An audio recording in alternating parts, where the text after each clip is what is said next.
Granite లారీలు సరిహద్దులు దాటుతున్నాయి. వందలాది లారీలు నిత్యం కారంపొడి మీదుగానే పోతున్నాయి. ఒకటి రెండు మినహా ఏ లారీకి బిల్లులు ఉండడం లేదని ఆరోపణలు ఉన్నాయి.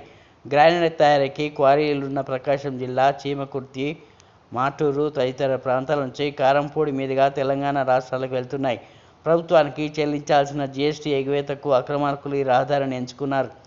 ఈ మార్గంలో ఎటువంటి అవరోధాలు లేకుండా అధికార యంత్రాంగానికి ముడుపులు చెల్లించుకుంటూ పనులు చక్కబెట్టుకుంటున్నారు. ఒక్కో లారీకి చెల్లించాల్సిన పన్నులు ఎగవేస్తున్నారు.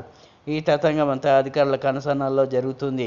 దీన్ని అడ్డుకోవాల్సిన భూగర్భ గనుల శాఖ, పోలీస్ యంత్రాంగం ప్రేక్షక పాత్ర వహిస్తున్నారు. దీని వెనుక ఎవరున్నా వ్యాపారుల జేబులు నింపుతున్నారు. ప్రభుత్వ ఆదాయం కుంటుపడుతుంది. స్థానిక పోలీసు అధికారిని ప్రశ్నించగా ఇది మా శాఖ పరిధిలోకి కాదని చెప్పి చేతులు దులుపుకుంటున్నారు.